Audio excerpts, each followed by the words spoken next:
বাসর ঘরে নবজাতক শিশুকে কোলে নিয়ে জুবুথুবু হয়ে বসে আছে 15 বছরের মেয়ে নূরা। পুরো নাম নুসরাত জাহান নূরা। ওর কোলের শিশুটি পুত্র সন্তান। তখন থেকে ছেলেটি কেঁদেই চলেছে, কিন্তু নোরা কিছুতেই কান্না বন্ধ করতে পারছে না। বাচ্চাটা তো ওর নিজেরই সন্তান না, আর বাচ্চা সামলানোর অভিজ্ঞতাও ওর নেই। হয়তো অভিজ্ঞতা এতদিনে হয়ে যেত, তবে আল্লাহ তাআলা চাননি বলে আর হয়নি। অতীত মনে হতেই চোখের কোণ বেয়ে উষ্ণ তরল গড়িয়ে পড়ে। বাচ্চাটার কান্না কিভাবে বন্ধ করবে? বিছানা থেকে নামার জন্য উদ্যত হতেই রুমে প্রবেশ ঘটে ওর বরের, আরশাদ চৌধুরী, যে কিনা গুণে গুণে ওর চেয়ে 16 বছরের বড়। লোকটার গলার স্বর গম্ভীর। যখন কথা বলে নোরার রক্ত হিম হয়ে যায়। নোরা এখনো পর্যন্ত লোকটার মুখের দিকে তাকিয়েও দেখেনি, শুধু গলার স্বর শুনেছে। আরশাদ গম্ভীর আর কিছুটা রাগী স্বরে বলে, তখন থেকে কাঁদছে, শুনতে পাচ্ছ না? খাওয়াচ্ছ না কেন ওকে? নোরা মিনমিন করে বলে, কি খাওয়ামো? এখানে তো দুধ নাই। তোমাকে এনেছি কি করতে? তোমার প্রাক্তন শ্বশুর শাশুড়ি তোমাকে কিছু বলেনি? নোরা মাথা নাড়ায়। আরশাদ আগের মতোই একই সুরে বলে, তুমি ওকে খাওয়াবে? নিজের ব্রেস্ট ফিডিং করাও ওকে? নোরা তড়িৎ গতিতে মুখ তুলে তাকায় আরশাদের গম্ভীর রাগী চেহারা। চোখ মুখ দেখে সাথে সাথেই মাথা নত করে নেয়। 30 মিনিটের মধ্যে ওকে ঘুম পাড়াবে। 30 মিনিট পর আমি রুমে আসব। নোরা মাথা নাড়ায়। আরশাদ রুম থেকে বেরিয়ে যায়। নোরা বাচ্চাটাকে নিয়ে বিছানায় উঠে বসে আবারও। বাচ্চাটাকে ফিডিং করাতে শুরু করে। প্রথমে অবশ্য ওর অনেক সুড়সুড়ি লাগছিল, আর অস্বস্তি বোধও হচ্ছিল। বারবার সরিয়ে নিচ্ছিল বুক থেকে। বাচ্চাটা খেতে পেয়ে, আবারও না পেয়ে, আগের চেয়েও জোরে জোরে কাঁদতে শুরু করছিল। আরশাদের ভয়ে নিজের সব অস্বস্তি বোধ দূরে ঠেলে খাওয়াতে শুরু করেছে। ঠিক 30 মিনিট পরেই রুমে আসে আরশাদ। বিছানার দিকে তাকিয়ে দেখে ওর ছেলে আব্রাহাম ঘুমিয়ে গেছে, আর নোরা আব্রাহামের পাশেই শুয়ে আছে। এই মেয়ে, ঘুমাতে বলেছি তোমাকে আমি? মাত্রই শুয়েছিল নোরা, চোখে ঘুমও ধরা দিয়েছিল। আরশাদের রাগী গম্ভীর স্বর শুনে ভয়ে তাড়াতাড়ি উঠে বসে। বিছানা থেকে নেমে শাড়ি চেঞ্জ করো, কথাগুলো বলে নিজের ড্রেসটা হাতে নিয়ে ওয়াশরুমে প্রবেশ করে। নোরা বন্ধ হওয়া ওয়াশরুমের দরজার দিকে তাকিয়ে ওপরের দিকে মুখ তুলে তাকায়। বিড়বিড় করে বলে, আল্লাহ, কি এমন পাপ করেছিলাম আমি? আমারে এত কষ্ট তুমি কেন দাও? এক জাহান্নাম থেকে তুইলা আইনা আবারও কই ফালাইলা? 10 লক্ষ টাকার বিনিময়ে 15 বছরের ধর্ষিতা নোরাকে কিনে এনে বিয়ে করেছে আরশাদু চৌধুরী। অবশ্য নোরা শুধু ধর্ষিতা নয়, বিধবাও। যেই ছেলে ধর্ষণ করেছিল বিচারের সময় গ্রামের মানুষ সেই ছেলের সাথেই ওকে বিয়ে দিয়ে দিয়েছিল। এমন ধর্ষিতা মেয়েকে তো অন্য কেউ বিয়ে করতে চাইবে না। তাছাড়া ওর বাবা মাও বেঁচে নেই, তাই ওর পক্ষ নিয়ে লড়াই করার মতোও কেউ নেই। গ্রামের মেম্বার চেয়ারম্যান যা ফয়সালা করে দিয়েছিল, নোরার দরিদ্র ভ্যান চালক কাকা তাই মেনে নিয়েছিল। এছাড়া আর উপায় কি? তিনি তো নোরাকে আর কোথাও বিয়ে দিতে পারতেন না। এই সমাজে ভুক্তভোগীরা ন্যায় বিচার পায় না। ভুক্তভোগীদেরকে কোণঠাসা করে রাখে সমাজ ব্যবস্থা। আর সেই ভুক্তভোগী যদি হয় নিম্নবিত্ত পরিবারের সদস্য, তাহলে তো কথাই নেই। নোরার সাথে অন্যায় হলেও ন্যায় বিচার পাইয়ে দেয়নি কেউ। ভ্যান চালক কাকাও সেই রকম কোনো ব্যবস্থা নেয়নি তখন। তার অত টাকা পয়সাও নেই মানুষের পেছনে পেছনে দৌড়ে দৌড়ে খরচ করার মতন। নোরাই বা আর কি করার ছিল? গ্রামের মানুষ যা করেছে সেটাই নিয়তি হিসাবে মেনে নিয়েছিল। বিয়ের 7 মাস পর স্বামী নামক সেই জানোয়ার ধর্ষক মানুষের হাতে গণপিটুনি খেয়ে মারা যায়। তখন নোরা 7 মাসের গর্ভবতী ছিল। স্বামী মারা যাওয়ার 3.5 মাস পর শ্বশুর শাশুড়ি মিলে ওকে 10 লক্ষ টাকার বিনিময়ে বিক্রি করে দিয়েছে আরশাদ চৌধুরীর কাছে। ওর ভাগ্যটা এত ভালো কেন?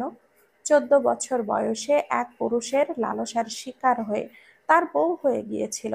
15 বছর বয়সে গর্ভবতী অবস্থায় আবার বিধবাও হয়ে গিয়েছিল। ভাগ্যের ফেরে আবারও 15 বছর বয়সে আরেক পুরুষের বউ হয়ে গেল আজ। এখানেও যে ভাগ্য ভালো হবে না, সুখে থাকবে না, সেটা প্রথমেই বুঝতে পেরেছে। 10 লক্ষ টাকা দিয়ে কিনে এনে ওকে মোটেও রানী বানিয়ে রাখবে না আরশাদ, এটা বুঝতে পেরে গেছে নোরা। দেখা যাক ভাগ্যে এবার কি আছে। আরশাদ ওয়াশরুম থেকে বেরিয়ে এসে দেখে নোরা এখনো আগের মতোই দাঁড়িয়ে আছে। কিছুটা ধমকের সুরে বলে, এখনো দাঁড়িয়ে আছো কেন? 2 মিনিটের মধ্যে কাপড় চোপড় খুলে বিছানায় আসো। কথাগুলো বলতে বলতে মেইন লাইটটা অফ করে ডিম লাইটটা অন করে বিছানায় বসে নোরা। যেন বরফের মতো জমে গেছে, ওর মধ্যে একটুও নড়াচড়া নেই, শ্বাসও বোধহয় নিচ্ছে না। আরশাদ পুনরায় ধমক দিয়ে বলে, এই মেয়ে, কথা কানে যাচ্ছে না? কি বলেছি আমি? 2 মিনিটের মধ্যে আমি যেভাবে বলেছি সেভাবে চাই তোমাকে আমার সামনে। আব্রাহামকে বুকে আগলে ধরে এক পাশে জড়সড় হয়ে শুয়ে আছে নোরা। আব্রাহাম এতক্ষণ জেগেই ছিল, একটু আগেই ঘুমালো। ছোট মেয়েটার নাজুক দেহখানা ব্যথায় জর্জরিত হয়ে আছে, চোখের কোণ বেয়ে গড়িয়ে পড়ছে পানি, তবে কান্নায় শব্দ নেই, নেই কোনো অভিযোগ।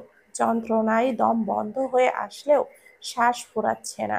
জীবন ওকে যা যা দিয়েছে তার চেয়ে বেশি কেড়েই নিয়েছে, আনন্দের চেয়ে কষ্টই বেশি সহ্য করেছে।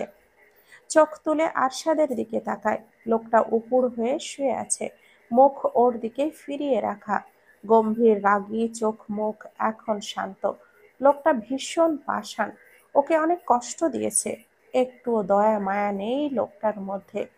চোখ বন্ধ করে নেয় নোরা, ডুবে যায় সেই সন্ধ্যায়। নোরার কাকি হাঁস মুরগি পালন করেন।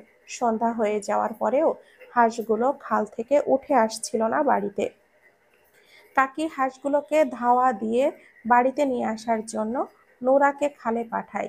বেশি দেরি হয়ে গেলে শিয়াল ধরে ধরে খেয়ে ফেলবে, নয়তো মেরে ফেলবে। হাঁসগুলোকে ধাওয়া দিয়ে খাল থেকে তুলে দেয় নোরা। নিজে যখন উঠতে যাবে তখনই হুট করে ওর সামনে এসে দাঁড়ায় অনিক। ছেলেটাকে দেখেই চমকে ওঠে নোরা, দ্রুত পা চালিয়ে চলে যাওয়ার চেষ্টা করলে আচমকা ওকে চেপে ধরে। সন্ধ্যা হয়ে যাওয়ায় আশেপাশে কেউ ছিল না তখন, খালের আশেপাশে বাড়ি ঘর নেই। নোরার চিৎকার দিতে পেরেছিল, তবে সেই চিৎকার কারোর কানে বোধহয় পৌঁছায়নি। মাগরিবের আজান হচ্ছিল চারিদিকে। 14 বছরের হ্যাংলা পাতলা নোরা 25 বছরের এক তাগড়া জোয়ান ছেলের সাথে পেরে ওঠে না। অনিক নামক নরপশুর লালসার শিকার হয় সেই সন্ধ্যায়। নোরার কাকি বাড়ির সব কাজ শেষ করে ছেলেকে নিয়ে নোরাকে খুঁজতে বের হন। ওনার ভীষণ রাগ হচ্ছিল নোরার ওপর। নোরার কাকা তখনও বাড়িতে ফেরেনি। নোরাই এমনিতে কোনোদিন সন্ধ্যার পর বাড়ির বাহিরে থাকে না। আজকে হাঁসগুলোকে নিয়ে আসার জন্য কোথায় বসে আছে কে জানে। আশেপাশের প্রতিবেশীর বাড়িতে খোঁজ খবর নিয়ে খুঁজে না পেয়ে খালের পাড়ে এগিয়ে আসেন। গলা ছেড়ে দুই মা ছেলে নোরার নাম ধরে ডাকতে শুরু করে। ডাকাডাকির এক পর্যায়ে টর্চ লাইটের আলোয় খালের আশেপাশে নজর বোলায়। খালের পাড়ে তৈরি হওয়া ছোট ছোট আগাছার ঝোপঝাড় নড়াচড়া করছে। কৌতূহল নিয়ে দুজনেই আগায় ঝোপের দিকে। শেয়াল কুকুর হতে পারে, তবুও মনে সাহস জুগিয়ে আগায় দুজন। কাছে গিয়ে আসতেই তড়িৎ গতিতে উল্টো ঘুরে দাঁড়ায় নোরার 13 বছরের চাচতো ভাই নূর নবী। নোরার গায়ে কাপড় নেই, ওড়না দিয়ে হাত মুখ বাঁধা, জামা দিয়ে পা বেঁধে হাতের সাথে উল্টো করে, আর উঠে দাঁড়ানোর কোনো উপায়ও নেই। নোরার কাকি নোরার অবস্থা দেখে শকড হয়ে দাঁড়িয়ে আছেন। নোরার সাথে কি হয়েছে বুঝতে একটুও বাকি নেই। নোরা সমানে ছটফট করছে আর গড়াগড়ি খাচ্ছে। গড়াগড়ি খাওয়ার কারণেই আগাছাগুলো নড়ছিল এতক্ষণ। কাকি দ্রুত নোরার হাত পা খুলে কাপড় পরিয়ে দেন। ব্লিডিং হচ্ছে, শরীরের জায়গায় জায়গায় কাপড় দাগ। নোরা কাকিকে জড়িয়ে ধরে হাউমাউ করে কেঁদে ওঠে। নূর নবী তখনও উল্টো ফিরেই দাঁড়িয়ে আছে। নোরাকে নিয়ে নোরার কাকা কাকি আর গ্রামের কয়েকজন প্রভাবশালী লোক অনেকদের বাড়িতে আসে। বখাটে অনিক তখন বাড়িতেই ছিল। অনিক অস্বীকার করতে পারেনি কিছুই। নোরাকে খালের দিকে আগাতে দেখেই পিছু নিয়েছিল অনিক। নোরার ওপরে ওর নজর ছিল অনেক আগে থেকেই। গ্রামের অনেক মেয়েকে উত্ত্যক্ত করত অনিক, এটা গ্রামের অনেক মানুষই জানে। পরের দিন বড় করে সালিশ বসে।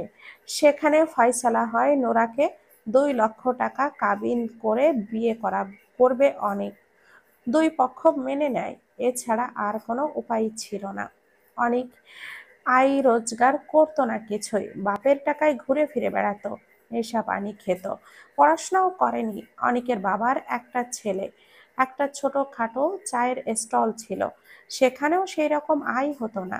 গ্রামের মানুষের নজরে তখন তারা খারাপ পরিবার, মানুষের কটু কথা হাসাহাসি চলতেই থাকতো রোজ।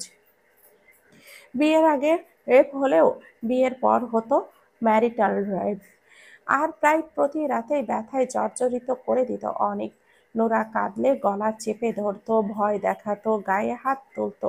ছোট মেয়েটা ভয়ে চুপচাপ সব সহ্য করে নিত, কাউকে কিছু বলার সাহস পেত না। 2 মাস পরেই বুঝতে পারে গর্ভের সন্তান চলে এসেছে। অনেক তখনও সেই আগের মতোই ছন্ন ছাড়া, বাউন্ডেলে বেকার, বখাটে। নোরার আলোতে ভরা জীবনে অন্ধকার হয়ে এসেছিল অনেক। সেই অন্ধকার ওকে গ্রাস করে নিয়েছিল পুরোপুরি। বিয়ের পরেও অনেক আগের মতোই মেয়েদেরকে উত্ত্যক্ত করত। গ্রামের মানুষ অনেককে গ্রাম থেকে বের করে দিতে চায়। গ্রামের মানুষ বের করে দেওয়ার আগেই অনেকের বাবা মা নোরা আর অনেককে নিয়ে পাড়ি জমায় ঢাকায়। বস্তির মতো একটা এলাকায় বাসা ভাড়ায় ওঠে 2টো রুম নিয়ে। অনেকের বাবা ফ্লাক্সে চা নিয়ে ফেরি করে বিক্রি করত। অনেকে জোর করে একটা রিক্সা ম্যানেজ করে দেন। আর অনেকের বাবা অন্য একজনের মাধ্যমে। অনেক একদিন রিক্সা চালালে 3 দিন বসে থাকে, হাতে যেই কয়েকটা টাকা থাকে সেগুলো দিয়ে বিড়ি সিগারেট এগুলো খেয়েই শেষ করে, আবার 1-2 দিন চালায়। নোরা অনেককে কিছু বলার সাহস পেত না, নিজের কিছু প্রয়োজন হলেও মুখ ফুটে বলতে পারতো না। অনেকের প্রতি ভালোবাসা বলতে ছিল না কিছুই ওর মনের মধ্যে। যা ছিল তা শুধুই ঘৃণা, রাগ আর ক্ষোভ। এভাবেই দিন আগাতে থাকে। নোরা তখন 7 মাসের গর্ভবতী। বিকালের রান্নার প্রস্তুতি নিচ্ছিল। ওদের ঘরের দুয়ারে অনেক মানুষের ভিড় জমে যায়। কান্নার শব্দ ভেসে আসে ওর কানে। রান্নাঘর থেকে বেরিয়ে আসে থাকার ঘরের সামনে। নজরে আসে অনেকের রক্তাক্ত নির্জীব দেহ। নোরা স্থির হয়ে দাঁড়িয়ে তাকিয়ে থাকে অনেকের নির্জীব দেহের দিকে। সেই দিন ওর কাকিও এভাবে স্থির হয়ে দাঁড়িয়ে তাকিয়েছিল ওর দিকে। অনেকের সাথে কি হয়েছিল, ওকে কেন মেরেছে, কে মেরেছে, কখনোই জানতে চায়নি নোরা। অনেকের মৃত্যুতে আয়োজন আয়োজন আহাজারি করে ওর কান্নাও আসেনি। 7 মাস একসাথে থাকলেও মন দেওয়া নেওয়া হয়নি দুজনের। হৈক চাহিদায় অনেক ওর কাছে আসতো, প্রয়োজন শেষে আবারও দূরে ঠেলে দিত।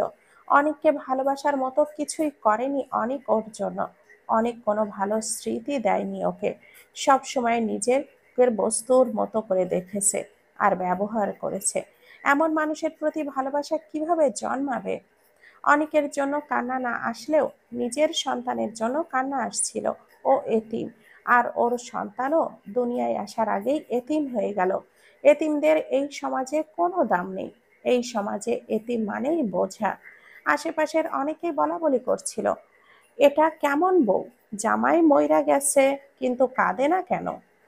কেউ তো আর জানে না ওর ছোট মনের ভেতরে কত ক্ষত আর দুঃখ জমে আছে। সেই দুঃখ ভেদ করে অনেকের জন্য কান্না আসতে পারছে না ওর 2 চোখে। অনেককে গ্রামে নিয়ে দাফন করা হয়েছে। অনেকের একটা ছোট বোন আছে, বিয়ে হয়েছে অনেক আগে, তার 2টো সন্তানও আছে। অনেকের আর কোনো ভাই বোন নেই। অনেকের শোক কাটিয়ে ওঠার আগেই অনেকের বাবা মা নোরাকে নিয়ে ঢাকায় ফিরে আসে। অনেকের বাবা মায়ের ঢাকায় থাকার আর কোনো দরকার নেই। বখাটে অনেক তো নেই মেয়েদের উত্ত্যক্ত করার জন্য। কয়েকজন কিছু টাকা পাবে তাদের কাছে, সেগুলো পরিশোধ করে গ্রামে ফিরে যাবে আবারও। একা রুমে রাতে শুয়ে অনেকের কথা স্মরণ হতো নোরার। আশ্চর্য, যার মৃত্যুতেও ওর কান্না আসেনি, এখন তার অনুপস্থিতিতে তার শূন্যতা অনুভব করছে।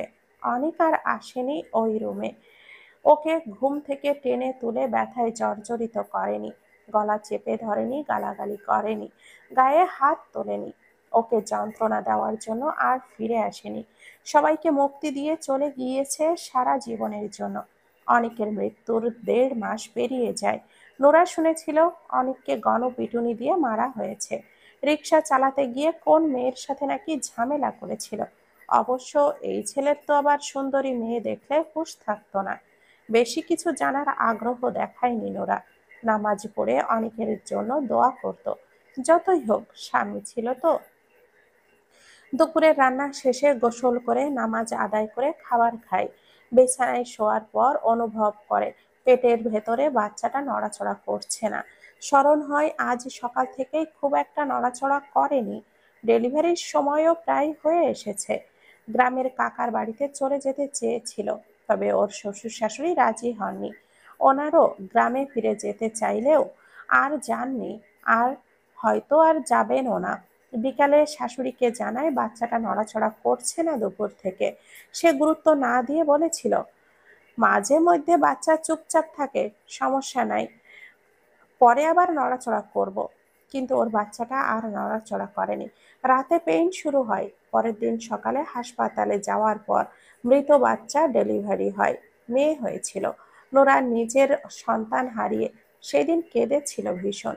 পরে আবার আস্তে আস্তে নিজেই নিজের মনকে বুঝ দিয়েছে, এতিম হয়ে বেঁচে থাকার চেয়ে না থাকাই ভালো। নানান চিন্তা মাথায় ঘুরপাক করছিল।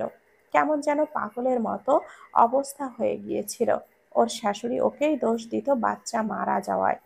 নোরা নাকি ইচ্ছে করেই মেরেছে ওর সন্তানকে, নিজের রাস্তা খালি করার জন্য, অন্য কাউকে বিয়ে করার জন্য। যেন বাধা না থাকে তাই বাচ্চাটাকে মেরেছে। নোরা কাকার বাড়িতে ফিরে যেতে চাইলেও ওর কাকা কাকি আগ্রহ দেখায়নি।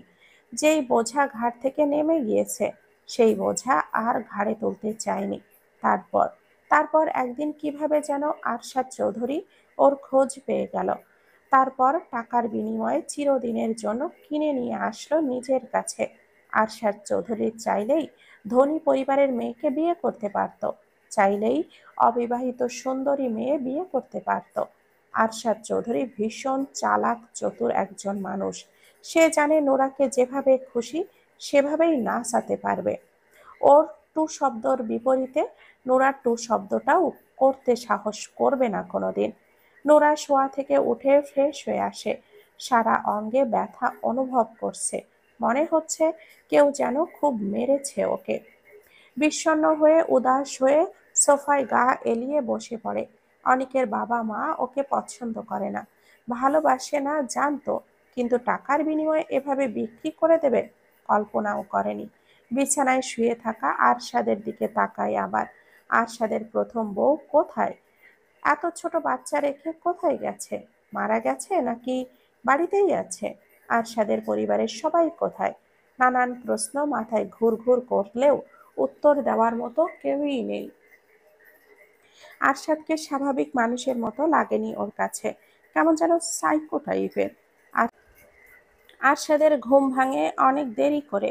শোয়া থেকে উঠে বসে, কিছু সময় চোখ বন্ধ করে বসে থাকে। চোখ মেলে বিছানায় তাকায়। নোরা বা আব্রাহাম কাউকেই দেখতে পায় না। পুরো রুমে নজর বোলায়। বেলকনির দরজা খোলা দেখতে পায়। এই মেয়ে! নোরা দ্রুত পায়ে রুমে প্রবেশ করে আব্রাহামকে কোলে নিয়ে, আমি যতক্ষণ রুমে থাকবো আমার সামনে থেকে নড়বে না, ব্যালকনিতেও যেতে পারবে না, আমার অনুমতি ব্যতীত এই রুমের বাইরে পা রাখবে না। গম্ভীর স্বরে বলে কথাগুলো। নোরা মাথা নাড়ায়। আর রাতে যা যা বলেছি মনে আছে? এবারেও মাথা নাড়ায় নোরা। আরশাদ রেগে বলে, মুখে বলতে কষ্ট হয়? নোরা কম্পিত স্বরে বলে, সব মনে আছে আর মনে থাকবে। সারাদিন পেরিয়ে রাত নেমে এসেছে আবার। নোরা নিজের ব্রেস্টে ব্যথা পাচ্ছে ভীষণ। ব্রেস্ট মিল্ক জমা হয়ে টনটন করছে এখন। ব্রেস্ট মিল্ক পাউডার জন্য আরশাদ ওকে কি কি ঔষধ যেন খাইয়েছে। তারপর ভালো মন্দ অনেক খাবারও খাইয়েছে। আরশাদ রুমে এসে দেখে নোরা বসে আছে আব্রাহামের পাশে। ওর কড়া নিষেধাজ্ঞা আছে, ও রুমে না আসা পর্যন্ত নোরা শুতেও পারবে না। ওর জন্য নোরাকে অপেক্ষা করতে হবে রোজ রাতে। খাবার খেয়েছে দুজনেই। ঘন্টা খানিক আগে আরশাদ রুম থেকে বেরিয়েছিল। আরশাদ ফ্রেশ হয়ে আসে। বিছানায় উঠে শুতে শুতে গম্ভীর স্বরে বলে, এদিকে এসো। নোরার মুখ দিয়ে আহ শব্দ বেরিয়ে আসে ব্যথায়। আরশাদ মুখ তুলে তাকায়, রাগী গলায় বলে, কোন রকম শব্দ করতে নিষেধ করেছি কিনা? নোরা ভয়ে ভয়ে কম্পিত স্বরে বলে, বুকে অনেক ব্যথা পাচ্ছি, ব্যথায় টনটন করছে এখন। আরশাদের চোখ নামিয়ে বুকের দিকে নজর বোলায়। নোরা কিছু বুঝে ওঠার আগেই ডান হাত তুলে চাপ প্রয়োগ করে। প্রচন্ড ব্যথায় আর্তনাদ বেরিয়ে আসে নোরার মুখ দিয়ে। আরশাদ রেগে চিবিয়ে চিবিয়ে বলে, এই মেয়ে, সাউন্ড করতে নিষেধ করেছি আমি। নোরা কেঁদে ফেলে, জড়ানো গলায় বলে, আপনি এমন করছেন কেন? আমি ব্যথা পাচ্ছি, আজকে ছেড়ে দিন আমাকে, আমি সহ্য করতে পারবো না আজ। কেউ মানুষ পুরুষ কানে তোলে না নোরার কথা। নিজের ডান হাতের দিকে তাকিয়ে দেখে মিল্কে দিয়ে হাত ভিজে গেছে। পুনরায় হাত বাড়াতেই হাতটা চেপে ধরে নোরা, কেঁদে কেঁদে বলে, প্লিজ দয়া করুন আমাকে। দয়া? দয়া করার জন্য তো আনিনি। আমি যেভাবে খুশি থাকবো, আনন্দ পাবো, আর আমার ভালো লাগবে, আমি তাই করব। জীবনে স্যাক্রিফাইস, কম্প্রোমাইজ অনেক করেছি, কিন্তু তার বিনিময়ে তো কেউ আমার উপরে দয়া করেনি। আমি কেন করব? হাত ছাড়ো বলছি, নয়তো ভালো হবে না তোমার। ভয়ে ভয়ে হাত ছেড়ে দেয় নোরা। পুরো শরীর কাঁপতে শুরু করে। একদম এই ন্যাকা কান্না কাঁদবে না, প্লিজ। আজকের রাতটা ছেড়ে দিন আমাকে, প্রশ্নই আসে না। সকালে নোরার ঘুম ভাঙে একটু দেরি করে। ঘুম থেকে উঠে দেখে আরশাদ নেই বিছানায়। আব্রাহাম গভীর ঘুমে রয়েছে। বিছানা ছেড়ে নেমে দাঁড়ায়। রাতে অনেক ভয় পেয়ে গিয়েছিল, কিন্তু আরশাদ ওর সাথে কিছুই করেনি আর। ওর কান্না দেখে ছেড়ে দিয়েছিল, পরে আর রাগারাগিও করেনি। আব্রাহাম রাতে অনেকক্ষণ জেগেছিল।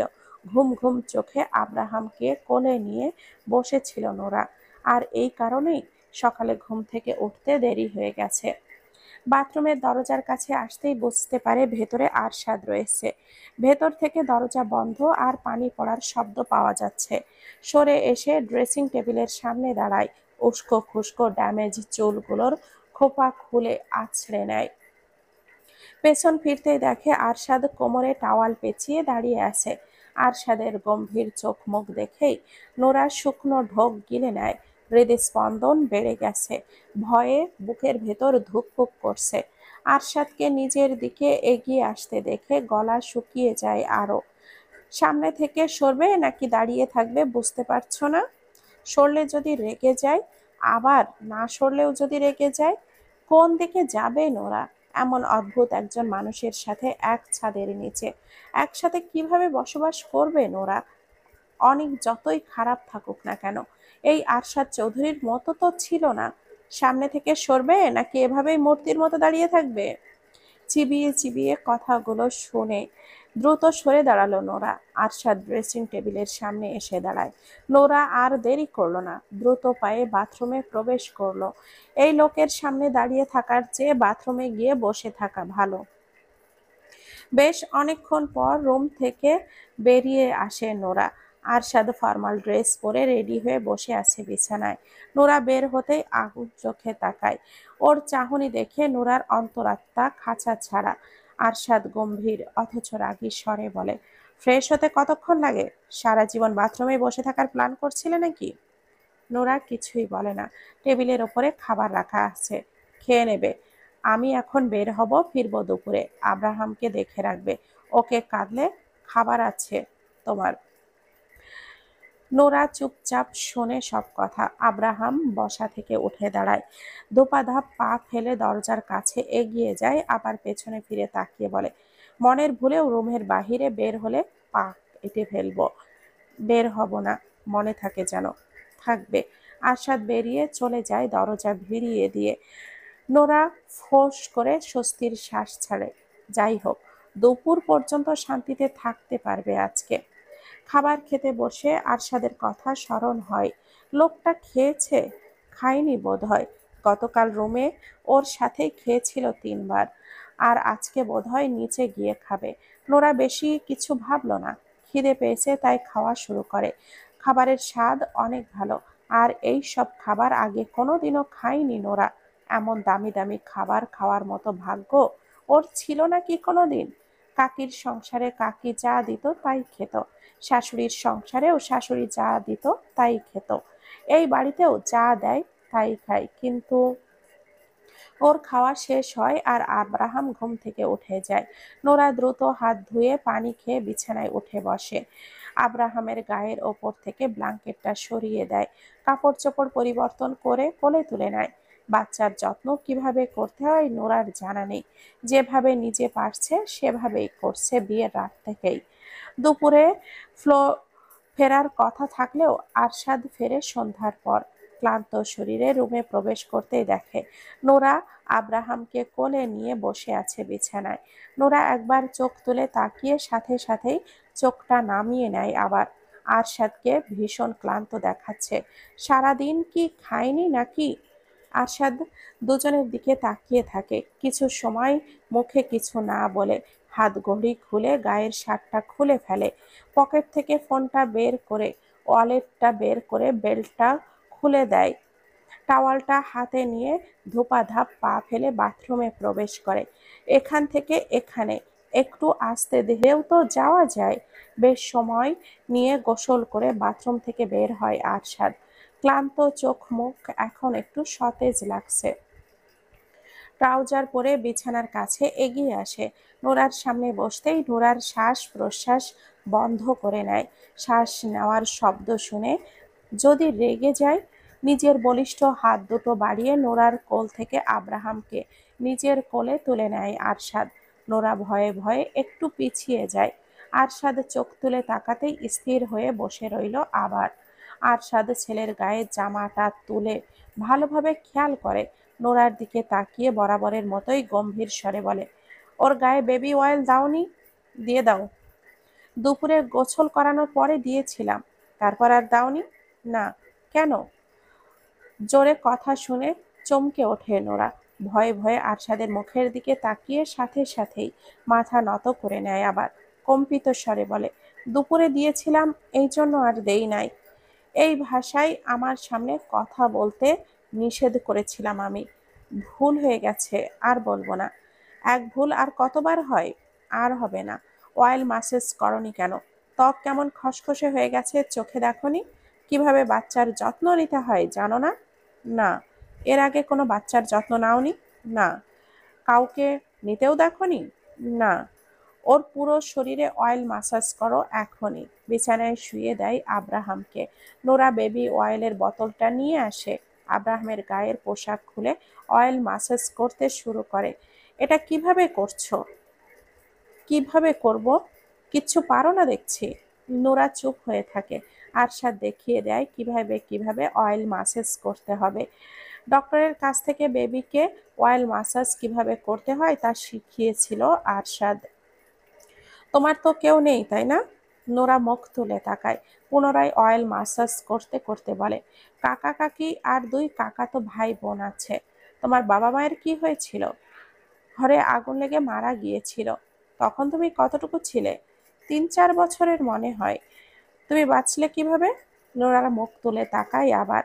তখন আমাদের ছনের ঘর আছিল। ওপরের চাল আছিল টিনের, আর বেড়া ছিল টিনের। ওই দিন রাতে আমি দাদির কাছে ছিলাম। আব্বা আম্মা ঘরে ঘুমিয়েছিল। রাতে কেমনে জানি আগুন ধরে যায়, আর আব্বা আম্মা বের হতে পারে নাই। আগুনে পুড়ে মারা গেছে। আরশাদ আর কোনো প্রশ্ন না করে চুপচাপ থাকে কিছুক্ষণ, তারপর আবার বলে, তুমি প্রেম করে বিয়ে করেছিলে তাই না?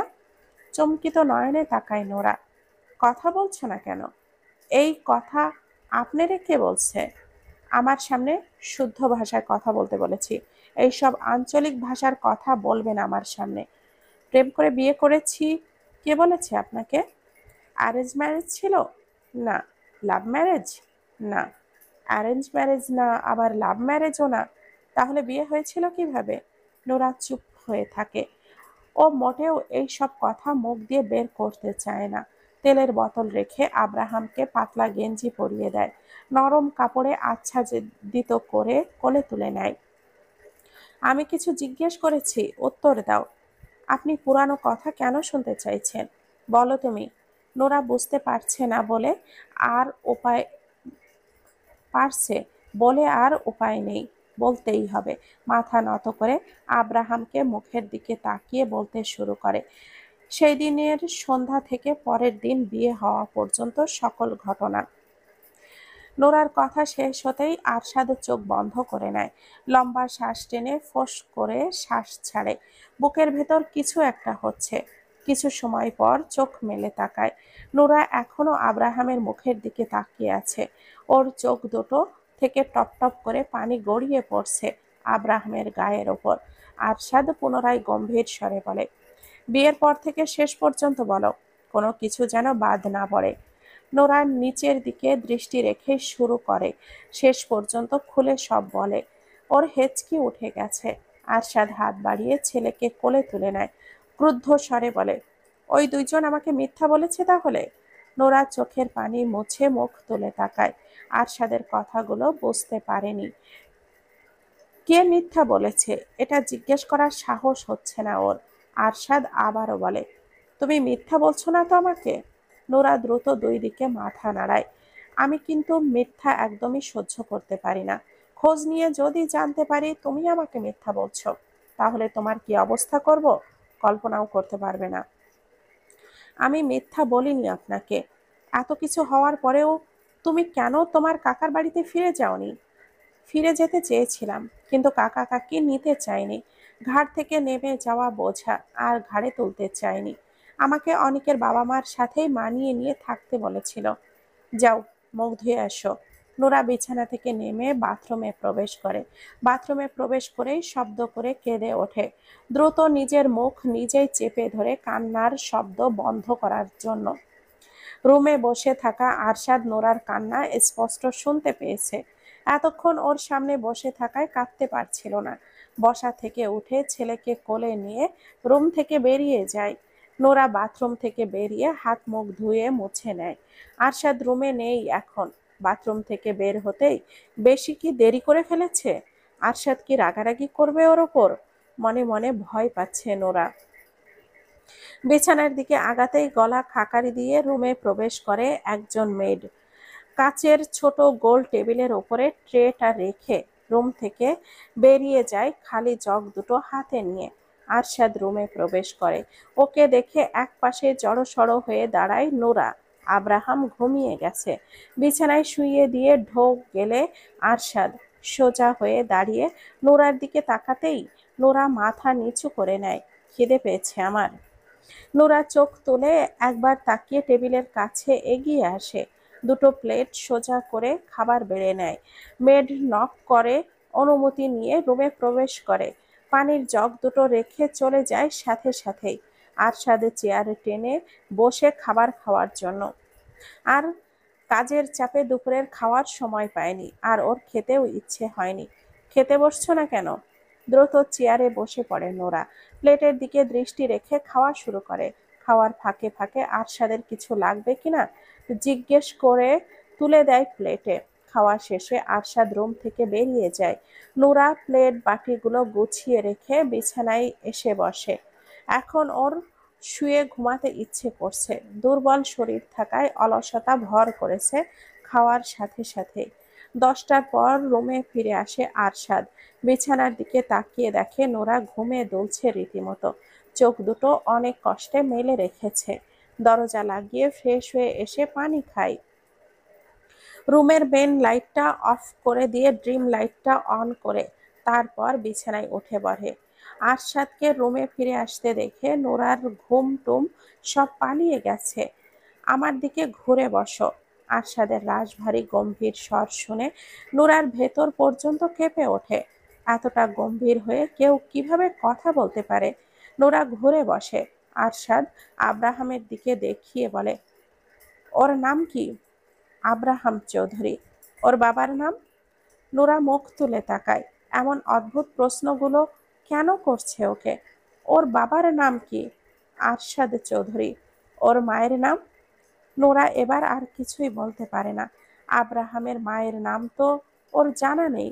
ও তো শুধু আব্রাহাম আর আরশাদের নাম শুনেছিল। তাছাড়া আর কারোর নাম জানে না এই বাড়ির। আরশাদের বাবার নামটাও তো ভুলে গেছে। কিছু জিজ্ঞেস করেছি আমি? নোরা চুপ হয়ে থাকে। আরশাদের মেজাজ আরো গরম হতে শুরু করে। চিবিয়ে চিবিয়ে বলে, আব্রাহাম, কি হয় তোমার? নোরা ভয় পেয়ে চুপ হয়ে আছে। কি বলবে মাথায় আসছে না কিছু। ভয়ে বোধহয় বুদ্ধি লোপ পেয়েছে। আমি কে হই তোমার? স্বামী। তাহলে আমার ছেলে কি হবে তোমার? ছেলে। ও কার পেট থেকে হয়েছে? নোরা আবারও চুপ হয়ে থাকে। আরশাদ মেজাজ হারিয়ে নোরার চোয়ালটা চেপে ধরে নিজের মুখের দিকে তুলে বলে, আব্রাহাম আমার আর তোমার ছেলে। ওর বাবা আমি আর মা তুমি। ও তোমার পেট থেকে হয়েছে। কার পেট থেকে হয়েছে?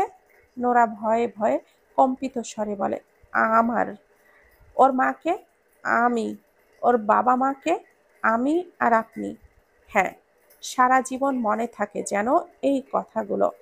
আমরা আসল সত্যি জানলেও পুরো দুনিয়া জানবে ও তোমার পেট থেকে হয়েছে। ওর আসল বাবা মা আমরা। বুঝতে পেরেছ? হ্যাঁ। আরশাদ নোরার চোয়াল ছেড়ে দেয়, এক টানে শুয়ে দেয় বিছানায়। মুহূর্তেই নিজে ঘাড়ে মুখ গুজতে বুঝতে পারে নোরা নাক টানছে। বিরক্তিতে মুখ তুলে তাকিয়ে রাগী স্বরে বলে, কি হয়েছে? ছেড়ে দিন আমাকে। গতকাল কি হয়েছিল, কি বলেছিলে মনে নেই? বুকে ব্যথা পাচ্ছি। কথা বলতে বলতে কেঁদে ফেলে নোরা। নোরার কান্না দেখে ওর বুকের থেকে নেমে আসে আরশাদ। বিরক্তি নিয়ে বলে, ফ্যাস করে কাঁদা বন্ধ করো, নয়তো মুখের ভেতরে কাপড় গুজে দিব। নোরা আব্রাহামের দিকে ফিরে শোয়, কান্না গিলে নেয় দ্রুত। চোখ দিয়ে গলগল করে পানি ঝরলেও মুখ দিয়ে শব্দ বের হচ্ছে না আর। একটু পর পর শুধু শরীর ঝাঁকি দিচ্ছে। আরশাদ রাগী স্বরে বলে, আমি ওই দিকে ফিরতে বলেছি? নোরা দ্রুত চিত হয়ে শোয়, আবারও জড়িয়ে ধরো। নোরা আগের মতোই শুয়ে থাকে। আরশাদ আগের চেয়েও বেশি রেগে চিবিয়ে চিবিয়ে বলে, কি বলেছি কানে যাচ্ছে না? স্পেশাল ভাবে শুনতে চাও? এক কথা কতবার বলতে হয়? নোরা আরশাদের শরীর ঘেঁষে এসে কাত হয়ে জড়িয়ে ধরে। আরশাদ নিজেও কাত হয়ে চার হাত পা দিয়ে পেঁচিয়ে ধরে নোরাকে। নোরার হ্যাংলা পাতলা দেহখানা আরশাদের বলিষ্ঠ দেহের অর্ধেক। কথায় কথায় কান্না করা মানুষ আমার একদমই পছন্দ নয়। আমার সামনে কেঁদে কেঁদে আমার মেজাজ গরম করবে না একদম। নোরা কিছুই বলে না। ওর ইচ্ছে করছে আরশাদকে নিজের কাছ থেকে ঠেলে সরিয়ে দিতে। অস্বস্তি হচ্ছে, হাসফাস লাগছে, দম বন্ধ হয়ে আসছে। এই বাহু বন্ধন থেকে মুক্ত হতে পারলেই ভালো লাগতো। সময় গড়ানোর সঙ্গে সঙ্গে নোরা ঘুমিয়ে যায় আরশাদের বুকে মুখ গুজে। আরশাদের বাহু বন্ধনে জড়সড় হয়ে ওর বুকের সাথে মিশে আছে নোরা। আরশাদের চোখে ঘুম নেই আজ। অবশ্য অনেকগুলো দিন ধরেই ওর চোখে ঘুম নেই সেভাবে। গত রাতে ঘুমটা একটু ভালো হয়েছিল। আরশাদ প্রথম বিয়ে করেছিল 25 বছর বয়সে। পড়াশোনা শেষ করেই বিয়েটা করেছিল বাবা মায়ের পছন্দে। মেয়েটা ছিল ভীষণ সুন্দরী, দেখলেই চোখ জুড়িয়ে যেত। বউকে অনেক ভালোবাসতো আরশাদ, নিজের সবটা দিয়ে ভালোবেসেছিল, অন্ধের মতো বিশ্বাস করত। বিয়ের 3 বছর পেরিয়ে যাওয়ার পরেও বাচ্চা হচ্ছিল না। 3 বছর পর থেকেই বিভিন্ন ডাক্তারের কাছে দৌড়াদৌড়ি শুরু করে দুজন। প্রথম প্রথম দুজনের একজনেরও কোনো সমস্যা ধরা পড়তো না। এভাবেই আরো 2 বছর পেরিয়ে যায়। বাড়ির সবাই বাচ্চার জন্য পাগল হয়ে গিয়েছিল, সাথে আরশাদ নিজেও। আবার পরীক্ষা নিরীক্ষা করার পর জানা যায় আরশাদ কোনোদিনও বাবা হতে পারবে না। সমস্যা ওর নিজের, ওর বউয়ের কোনো সমস্যা নেই। আরো কয়েকটা হসপিটালে গেলে একই কথা বলে। আরশাদ পুরোপুরি ভেঙে পড়ে। খাওয়া দাওয়া ঘুম সব বাদ। বাড়ির সবাই ওকে সান্ত্বনা দেওয়ার চেষ্টা করত, ওকে বোঝাতো, কিন্তু ওর বউ, সে কখনো ওকে সান্ত্বনা দিত না, ওকে বোঝানোর চেষ্টা করতো না। আরশাদ ভেঙে পড়লেও ওর বউ ছিল স্বাভাবিক, যেন কিছুই হয়নি। এভাবেই আরো অনেকগুলো দিন পেরিয়ে যায়। আরশাদ তখন পুরোপুরি ভঙ্গুর, ডিপ্রেশন, হতাশায় ডুবে গেছে। বাবা হতে না পারাটা ওর কাছে সবচেয়ে বড় হার। এই জীবন যেন পুরোটাই বৃথা। একদিন দুপুরবেলা আরশাদ শুয়েছিল বিছানায়। ওর বউ শায়লা গোসল করার জন্য বাথরুমে প্রবেশ করে। একটু পরেই ফোনটা কেঁপে ওঠে। সাইলেন্ট করা রয়েছে ফোনটা। ফোনটা হাতে নিয়ে দেখে নাম্বারটা সেভ করা নেই। শায়লার ফোন দেখে আর রিসিভ করে না আরশাদ। পর পর দুবার রিং বেজে কেটে যায়। আবার কল আসতেই রিসিভ করে কানে ধরে। কিছু বলার আগেই ওপাশ থেকে ভেসে আসে পুরুষালী গলার স্বর। কথা বলতে গিয়েও থেমে যায় আরশাদ। অপর পাশ থেকে কিছুক্ষণ বকবক করে সারা শব্দ না পেয়ে কলটা কেটে দেয়। আরশাদ ফোনের লকটা খুলে হোয়াটসঅ্যাপে প্রবেশ করে। বিয়ের এতগুলো বছরে সেই দিন প্রথম বইয়ের ফোনটা ঘাটাঘাটি করে আরশাদ। আর যা জানতে পারে তাতে ওর পুরো দুনিয়া ওলটপালট হয়ে যায়। নিজের চোখকেও যেন বিশ্বাস করতে পারছিল না। রীতিমতো ওর শরীরে কম্পন সৃষ্টি হয়ে যায়। ওর শ্বাস নিতেও কষ্ট হচ্ছিল তখন। যাকে এত ভালোবাসলো, যার জন্য এত কিছু করলো, শেষ পর্যন্ত সে ওকে এভাবে ঠকালো, ওর সাথে এত বড় প্রতারণা করলো। দিনের পর দিন ওর বিশ্বাসের সুযোগ নিয়ে ওকে ঠকিয়ে গেল, আরো বুঝতেও পারেনি। ভালোবেসে কতটা অন্ধ হলে এভাবে চোখটা বন্ধ করে কেউ বিশ্বাস করে। শায়লার আচরণে সন্দেহ করার মতো অনেক কিছুই ছিল, তবে ভালোবাসায় অন্ধ হয়ে থাকার কারণে সেই সব চোখে পড়েনি। শায়লা বাথরুম থেকে বেরিয়ে দেখে আরশাদ ওর ফোনটা হাতে নিয়ে বিছানায় বসে আছে চুপচাপ। রাগে চোখ মুখ ভয়ঙ্কর দেখাচ্ছে।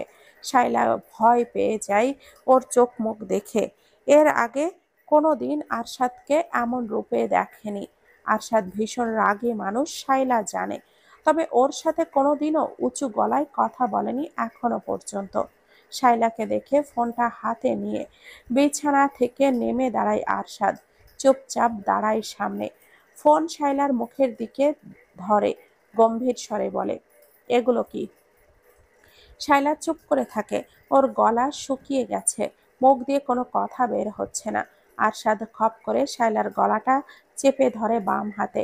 শায়লার মনে হচ্ছে গলার হাড়গুলো বোধহয় একদমই মটমট করে ভেঙে যাবে। গলা চেপে ধরে রেখে দেওয়ালের সাথে ঠাস করে চেপে ধরে। মাথায় আঘাত পেয়ে চিৎকার করে ওঠে শায়লা। আরশাদের হাত সরিয়ে দেওয়াই চেষ্টা করে দ্রুত। আরশাদ ক্রুদ্ধ হয়ে বলে, কেন করলি আমার সাথে এমন? তোর জন্য কি করিনি আমি? কোন জিনিসটা দেইনি তোকে? তোকে কম ভালোবেসেছিলাম? বল, কেন করলি আমার সাথে এরকম? শায়লা কিছু না বলে আরশাদের হাত সরানোর চেষ্টায় ব্যস্ত। ভালো যদি নাই বাসিস তাহলে বিয়ে করেছিস কেন? বল, কেন বিয়ে করেছিস? কেন অভিনয় করলি আমার সাথে? বিয়ের আগে যখন বারবার জিজ্ঞেস করলাম তখন মিথ্যে কেন বলেছিলি? মুখ খোল, নয়তো তোকে জানে মেরে ফেলবো আজ। আরশাদের চিৎকারে বাড়ির সবাই উপস্থিত হয়ে গেছে ওর রুমে। যেভাবে শায়লার গলা চেপে ধরে আছে, এভাবে আরেকটু সময় থাকলে শায়লা মারা যাবে। যাকে পাগলের মতো ভালোবাসে তাকে এভাবে মারার কারণ কেউই বুঝতে পারছে না। সন্ধ্যার পর বাড়িতে প্রবেশ করে আরশাদ চৌধুরী। দুপুরের রাগে হিতাহিত জ্ঞান হারিয়ে শায়লাকে মেরে ধরে ফেলে রেখে বাড়ি থেকে বেরিয়ে গিয়েছিল নিজের আগের সব রিপোর্টগুলো নিয়ে। শায়লাকে কেন মেরেছে, শায়লা কি করেছে, কাউকে কিছুই বলেনি। কারোর কোনো প্রশ্নের উত্তর দেয়নি। ওর এমন খ্যাপা রাগ দেখে কেউ কিছু জিজ্ঞেস করার সাহসও করেনি। হসপিটালে গিয়ে আগে ডক্টর দেখিয়েছে। নতুন রিপোর্ট দেখে ডক্টর জানিয়েছে আরশাদের কোনো সমস্যা নেই, ও বাবা হতে পারবে। আগের সব রিপোর্ট ফেক। হাসপাতাল থেকে বেরিয়ে গিয়েছিল থানায়। যতজন ডক্টর ওর আগে ওকে মিথ্যা বলেছিল আর ফেক রিপোর্ট বানিয়েছিল, প্রমাণ দেখিয়ে সকলের নামে মামলা করেছে। শায়লার নামেও মামলা করেছে। এই সব কিছু করতে করতেই সন্ধ্যা হয়ে গেছে। বাড়ি ফিরে দেখে শায়লার বাবা মা ভাই চলে এসেছে ওদের বাড়িতে। সবাই ওর সাথে কথা বলার জন্য উদ্যত হলেও আরশাদ কারোর কোনো কথা না শুনে সোজা নিজের রুমে চলে আসে। শায়লা শুয়েছিল বিছানায়। আরশাদের শক্ত পায়ের মার খেয়ে হাতে ব্যথায় ব্যথায় অবস্থা খারাপ। আরশাদ শায়লার দিকে তাকিয়ে রাগে ফোঁসফোঁস করতে শুরু করে। হাতের রিপোর্টগুলো বিছানার উপরে রেখে শায়লার চুলের মুঠি ধরে বিছানা থেকে টেনে নামাতে নামাতে বলে, তুই আমার বিছানায় শুয়ে আছিস কেন? বের হ আমার রুম থেকে, আর এই বাড়ি থেকে। তোর এই নোংরা আর গিরগিটি মার্কা চেহারা দেখাবি না আমাকে। আরশাদ, ব্যথা পাচ্ছি, চুল ছাড়ো আমার। শায়লা আর্তনাদ কান্না আরশাদের কানে পৌঁছায় না। রাগে যেন বধির হয়ে গেছে। থানা থেকে কিভাবে বাড়িতে ফিরেছে ও নিজেও জানে না। বল, তুই আমার সঙ্গে কেন নাটক করলি এতকাল? শায়লা ওর প্রশ্নের উত্তর দিচ্ছে না দেখে আবারও গলা চেপে ধরে শক্ত করে। দম বন্ধ হয়ে যাবে তখন ছেড়ে দেয়। শায়লা দেওয়ালের সাথে ঘেঁষে বসে পড়ে গলা ধরে। আরশাদ শায়লার সামনে বসে দুই পায়ের ওপরে ভর করে। শায়লার মুখ দুই হাতে আগলে ধরে পাগলের মতো করে। তুই কেন আমার সাথে এমন করলি? তোর কি ক্ষতি করেছিলাম আমি? তোকে কখনো কষ্ট দিয়েছি আমি? তোর কোনো চাওয়া অপূর্ণ রেখেছি? তোকে অযত্নে রেখেছি? কোন জিনিসের অভাব হয়েছে বল? নিজের থেকেও বেশি ভালোবেসেছিলাম তোকে, আর তুই এই প্রতিদান দিলি? শায়লা চুপ করে থাকে। রাগে হিতাহিত জ্ঞান হারিয়ে শায়লার গালে ঠাটিয়ে চড় বসিয়ে দেয় আরশাদ। আবার চড় খেয়ে শায়লার নাক আর ঠোঁটের কোণ দিয়ে রক্ত বেরিয়ে আসে। শায়লার চুলের মুঠি ধরে আরো কয়েকটা চড় লাগায় ঠাস ঠাস করে। গলা চেপে ধরে আবার। দেওয়ালের সাথে আবারও বাড়ি লাগে মাথায়, যার গায়ে ফুলের টোকাটাও লাগতে দেয়নি কখনো। আজ দুপুর থেকে নিজের হাতে তাকে গায়েই মেরেছে, লাথি দিচ্ছে। আরশাদ যেন নিজের রাগ নিয়ন্ত্রণ হারিয়ে ফেলেছে। প্রাণপ্রিয় স্ত্রীর কাছ থেকে এত বড় আঘাত পেয়ে কিছুতেই নিজেকে সামলাতে পারছে না। আরশাদের গর্জন আর শায়লার কান্না শুনে বাড়ির সবাই আবারও ওপরে উঠে এসেছে। আরশাদের ছোট ভাই এরশাদ এগিয়ে এসে আরশাদকে সরানোর চেষ্টা করে। আরশাদ ওকে এক ঝটকায় ফেলে দেয় নিচে। বাড়ির সবাই এগিয়ে এসে আরশাদকে টেনে সরিয়ে নেয়। আরশাদ সকলের কাছ থেকে নিজেকে ছাড়ানোর জন্য ধস্তাধস্তি করতে করতে গর্জন করে বলে, ছাড়ো আমাকে, ওকে আজকে আমি খুন করে ফেলবো। আরশাদের বাবা ছেলেকে শান্ত করার চেষ্টা করে বলেন, কি হয়েছে? তুমি এমন কেন করছো? শায়লা কি করেছে? এই মহিলা এতগুলো দিন ধরে আমাকে ঠকাচ্ছে। ওর ওপরে এক আর ভেতরে আরেক। ও অন্য এক ছেলেকে ভালোবাসে বিয়ের আগে থেকেই। এখনো সেই ছেলের সাথে পরকীয়া কন্টিনিউ রেখেছে। আমার কোনো সমস্যা নেই। এই নষ্টা মহিলা ডাক্তারদের আগেই টাকা খাইয়ে রাখতো। সেই জন্য ডাক্তাররা ফেক রিপোর্ট বানাতো আর মিথ্যা বলতো। এই জন্য ও সব সময় ওর পরিচিত ডক্টরদের কাছেই যেতে চাইতো। পাগলের মতো কি বলছো এইসব? আমি পাগলই হয়ে গেছি এখন। ওকে খুন করব আমি, তবেই শান্তি পাবো। কোনো কিছু ভুল বোঝাবুঝি হয়েছে, মাথা ঠান্ডা করো আগে।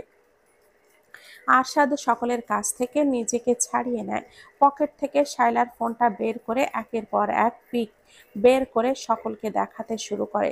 চ্যাট বক্সে থাকা সুশীল অশ্লীল চ্যাটগুলো দেখায় সকলকে, ভয়েস রেকর্ড শোনায়। ঘৃণায় সকলের চোখ মুখ পরিবর্তন হয়ে গেছে। শায়লার বাবা মা মাথা নিচু করে নিয়েছে। আরশাদ রাগে ফেটে পড়েছে। রাগের কারণে থরথর করে কাঁপছে ওর পুরো শরীর। পুনরায় শায়লার সামনে বসে বলে, কথা বলছিস না কেন? বল, কেন আমার সাথে এত বড় নাটক করলি? কেন আমার বিশ্বাস নিয়ে খেললি? আমাকে কেন ঠকালি? মুখ খোল, নয়তো তোর জিহবা টেনে ছিঁড়ে ফেলবো আমি। শায়লা কান্না করতে করতে নিচের দিকে তাকিয়ে বলতে শুরু করে, আমি বিয়ের আগে থেকেই নিশানকে ভালোবাসি। আমাদের বিয়ের 1 মাস আগে ওর সাথে ব্রেকআপ হয়ে যায়। তাই জেদের বশে আমি বিয়েতে আর অমত করিনি। সবকিছু ঠিকঠাকই চলছিল। আমাদের বিয়ের 2 বছর পর নিশানের সাথে যোগাযোগ হয় আবার। নিশান নিজে থেকে যোগাযোগ করেছিল। ও আমার লাইফে ফিরতে চাইছিল আবার। আমিও কেন যেন না করতে পারিনি। ফোনেই কথা হতো আমাদের। এর মধ্যে তুমি বাচ্চার জন্য পাগল হয়ে ওঠো। 3 বছর পরেও যখন বাচ্চা হচ্ছিল না, তখন ডক্টর দেখাতে শুরু করো। তখন আমি লুকিয়ে লুকিয়ে মেডিসিন নিতাম যেন বাচ্চা না হয়। এর মধ্যে আরো অনেক কিছু ঘটে যায়। নিশান আমাকে হসপিটাল আর ডক্টরের নাম বলে দিত আগেই। আমিও তোমাকে নিয়ে তাদের কাছেই যেতাম। আরশাদ শাইলার চোয়ালটা শক্ত করে চেপে ধরে চিবিয়ে চিবিয়ে বলে, এতই যখন ভালোবাসিস তাহলে যাসনি কেন? কেন এত নাটক করলি? তোকে তো সব রকম ফ্রিডম দেওয়া হয়েছিল, চাইলেই চলে যেতে পারতি, যাসনি কেন? শাইলা চুপ করে থাকে। আর আরশাদ আবারও বলে, আমার টাকায় খাবি পরবি আর অন্যের সঙ্গে রঙ্গলীলা করবি, তাই না? তুই কি ভেবেছিস তোর চালাকি আমি ধরতে পারবো না? আমি বুঝতে পেরে গেছি তুই কেন আমাকে ছেড়ে যাসনি এখনো। ওই বাড়িটার জন্য, তাই না? বাড়িটা তোর নামে লিখে দিলেই তুই আমাকে ছেড়ে চলে যেতি। কি আমি ঠিক বলছি না? শাইলা এবারেও চুপ করে থাকে। বিয়ের 1 বছর পরেই আরশাদ নিজেদের জন্য একটা আলাদা বাড়ি তৈরি করার সিদ্ধান্ত নেয়। বাড়িটা যেখানে হবে সেই জমি শহর থেকে কিছুটা দূরে। বাড়ির কাজটা শুরু করার পর আরশাদ সিদ্ধান্ত নেয় বাড়িটা শায়লাকে গিফট করবে। একদিন কথায় কথায় শায়লাকে বলে ফেলেছিল নিজের সিদ্ধান্ত। বাড়ির আনুমানিক খরচ কত হবে জিজ্ঞেস করায় আরশাদ জানিয়েছিল বাজেট 10 কোটি টাকা। আয়ের বেশিও হতে পারে। শায়লা হিসেব করে দেখেছিল বাড়ির জমি সহ পুরো বাড়ির দাম প্রায় 20 কোটি টাকা। আর এই বাড়ির লোভেই শায়লা এতগুলো দিন ধরে আরশাদের সাথেই আছে। বাড়িটা ওর নামে লিখে দিলেই আরশাদের কপালে লাথি দিয়ে চলে যাবে নিশানের কাছে। বাড়ির কাজ কমপ্লিট হয়, পুরো বাড়ির ফার্নিচার দিয়ে সাজানো হয় আরশাদের পছন্দসই। 1 মাস পর শায়লার জন্মদিন। সেই দিনই বাড়িটা শায়লার নামে লিখে দিতে চেয়েছিল আরশাদ, কিন্তু তার আগেই আজকে সবকিছু জানতে পেরে গেছে। ভাগ্যিস আগেই জানতে পারলো, নয়তো আরশাদের এত বছরের পরিশ্রম হাতিয়ে নিয়ে আরেকজনের হাত ধরে চলে যেত সুখের সংসার করার জন্য। আরশাদ গত 5 বছরে আলাদাভাবে যতটুকু আয় করেছিল সবটা খরচ করেছে বাড়ি করার পেছনে। বাবার বিজনেসের টাকা নিজের বাড়ির পেছনে খরচ করেনি। আরশাদ 6 বছরে বাবার বিজনেস অনেক দূরে এগিয়ে নিয়ে এসেছে। দেশ পেরিয়ে বিদেশেও ছড়িয়ে পড়েছে ওদের বিজনেস। বাবার বিজনেস বাদে নিজে আলাদাভাবে শেয়ারে বিজনেস চালু করেছে স্পেনে। পড়াশোনার জন্য সেখানে ছিল এবং বিজনেস পার্টনারদের সঙ্গে পরিচয়ও হয়েছিল। আরশাদ সময় নষ্ট করে না, সকলের সামনে গর্জন তুলে বলে, আজকে এই মুহূর্তে তোকে আমি তালাক দিচ্ছি। 1 তালাক, 2 তালাক, 3 তালাক। আজকে থেকে তোর সাথে আমার কোনো সম্পর্ক নেই। এতগুলো বছরে আমার অনেক টাকা পাচার করেছিস নিজের পরকীয়া প্রেমিকের কাছে। তুই এই বাড়ি থেকে একটা সুতোও নিতে পারবি না। এক্ষুনি বের হবি এই বাড়ি থেকে। আমার পেছনে আরো ষড়যন্ত্র করার চেষ্টা করবি তো তোদের দুটোকেই ধরে জেলে ভরে দেব। আমার কত টাকা লুটেছিস দুজন, সব প্রমাণ আছে আমার কাছে। বের হ বাড়ি থেকে। এই আপনাদের মেয়েকে নিয়ে বের হন বাড়ি থেকে। অফিসিয়ালি ডিভোর্সের দিন কোর্টে দেখা হয়ে যাবে। যান এখান থেকে। এই নষ্ট মহিলা, বের হ আমার রুম থেকে। শায়লার ভাই রাগে অপমানে তেড়ে এসে শায়লাকে মেরে ধরে ধুপাধাপ শব্দ তুলে বেরিয়ে যায় রুম থেকে। ওর ইচ্ছে করছে শায়লাকে এখানেই করতে। শায়লা বাবা কোনো কথা না বলে গটগট করে হেঁটে বেরিয়ে যায় রুম থেকে। শায়লার মা বেরিয়ে যেতে নিলেই আরশাদ রেগে ওনার দিকে তাকিয়ে বলে, কি বলেছি শুনতে পাননি? আপনাদের মেয়েকে নিয়ে যান, নয়তো ওকে খুন করব আমি। খুন করেই ফেলো, একে আমি আমার বাড়িতে নেব না।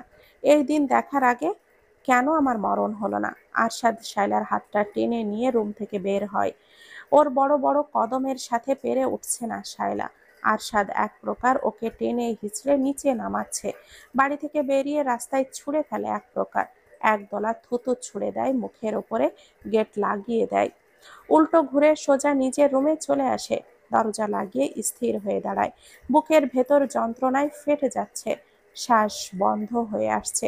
কাকে এত ভালোবাসলো এতকাল? কাকে নিয়ে রোজ স্বপ্ন দেখতো? কাকে ভালো রাখার জন্য এত রাত দিন পরিশ্রম করত? কার জন্য এত কিছু করেছে? একজন বিশ্বাসঘাতক, স্বার্থপর, লোভী, নষ্ট মহিলার জন্য এত কিছু করলো এতকাল? একসাথে থেকেও কেন এতকাল কিছুই বুঝতে পারলো না?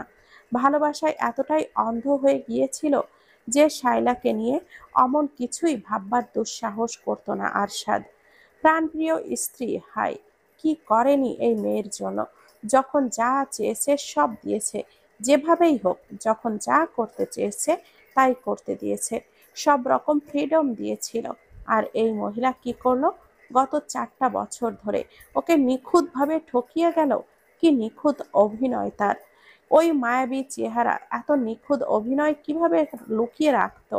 আসলেই কি ওই চেহারা মায়াবী ছিল? কই, ওই চেহারা তো ওর কাছে দুপুর থেকে একটুও মায়াবী লাগেনি, বরং লেগেছে ভয়ঙ্কর রকমের হিংস্র। বেশি ভালোবাসতো যে, তাই মায়াবী লাগতো আগে। এই শালাকে ভালোবাসেনি আরশাদ, ও ভালোবেসেছিল সেই শায়লাকে। যে কিনা ওর হাত ধরে ওর চোখে চোখ রেখে বলেছিল, আমি সারা জীবন তোমার সাথে থাকবো, কোনো দিনও তোমার হাত ছাড়বো না। তুমি আমার জীবনের প্রথম এবং শেষ পুরুষ। হাঁটু মুড়ে বসে পড়ে আরশাদ, বুকের বাম পাশে শক্ত করে চেপে ধরে জড়ানো গলায় বলে, কেন আমাকে এভাবে ঠকালে? আমি তোমার এই রূপ কিছুতেই মানতে পারছি না। তুমি বলেছিলে আমি তোমার জীবনের প্রথম পুরুষ, অথচ আমি দ্বিতীয় জন ছিলাম। এত নিখুঁত অভিনয় তুমি কিভাবে করলে এতগুলো দিন ধরে? তুমি লাস্ট ম্যাসেজে কি লিখেছিলে? আমাকে তোমার এখন সহ্য হয় না, আমাকে দেখলে তোমার করতে ইচ্ছে করে। নরম গলায় কথাগুলো বলতে বলতে হঠাৎই গর্জন করে ওঠে আবার, বিশ্রী ভাষায় গালাগালি করতে শুরু করে শাইলাকে উদ্দেশ্য করে। বসা থেকে উঠে শাইলার যা যা আছে হাতের কাছে পায় সব কিছু ছুঁড়ে ফেলতে শুরু করে। রুমের বাহিরে দাঁড়িয়ে সবাই রুমের ভেতরে চলা তাণ্ডব স্পষ্ট অনুভব করতে পারছে। আরশাদ রুমের ভেতরে পাগলের মতো চিৎকার শুরু করেছে রীতিমতো। পুরো বাড়ি কেঁপে উঠছে যেন ওর চিৎকারে আর তাণ্ডবে। এক সপ্তাহ পর আরশাদ আর শায়লার অফিসিয়ালি ডিভোর্স হয়। এই এক সপ্তাহ পাগলের মতো কেটেছে আরশাদের। না ঠিক মতো খেয়েছে, না নিজের রুমে প্রবেশ করেছে, আর না অন্য কিছু করেছে। সারাদিন পাগলের মতো এদিকে সেদিকে ঘুরে বেড়িয়েছে শুধু। বাড়িতে ফিরলেও নিজের রুমে প্রবেশ করেনি, গেস্ট রুমে থেকেছে। যা কিছুর প্রয়োজন হয়েছে ছোট ভাই বোন নয়তো মাকে দিয়ে আনিয়ে নিয়েছে। ওই রুমে প্রবেশ করলে আরো পাগলের মতো হয়ে গেছে। শায়লার সাথে কাটানো স্মৃতিগুলো মাথা চাড়া দিয়ে উঠেছে। সবকিছু ধ্বংস করে দিতে ইচ্ছে করছে তখন। অফিসিয়ালি ডিভোর্স হওয়ার পর আরশাদ ওই বাড়িতে আর ফিরে যায়নি। নিজের টাকায় করা বাড়িটায় চলে আসে একাই। কারোর সাথে থাকতে ওর ভালো লাগছিল না। ওই বাড়িতে গেলেও দম বন্ধ হয়ে আসতো। পরিবারের সবাইকে এই বাড়িতে আসতেও নিষেধ করে দিয়েছে। ওকে ডিস্টার্ব করতে কেউ যেন এই বাড়িতে না আসে। ওর যখন ইচ্ছে হবে তখন নিজেই বাড়িতে যাবে। অবশ্য অফিসে গেলে রোজ দেখা হতো বাপ ভাইয়ের সাথে। ডিভোর্সের 15 দিন পর বেশ রাত করে অফিস থেকে ফিরছিল আরশাদ। ওর মনে শান্তি লাগছিল না। মাঝ রাস্তায় গাড়ি থামিয়ে নেমে দাঁড়ায় গাড়ি থেকে। পূর্ণিমার চাঁদের আলোয় রাস্তা পুরোপুরি পরিষ্কার, রাস্তা পুরোপুরি ফাঁকা, আশেপাশে একটা কুকুরও নেই। ওর ইচ্ছে করছে ভরে যেতে, এভাবে বেঁচে থাকতে ইচ্ছে করছে না। গাড়ি ফেলে রেখে এলোমেলোভাবে গন্তব্যহীন হাঁটতে শুরু করে। পাগলের মতো অবস্থা, কোথায় যাচ্ছে নিজেও জানে না।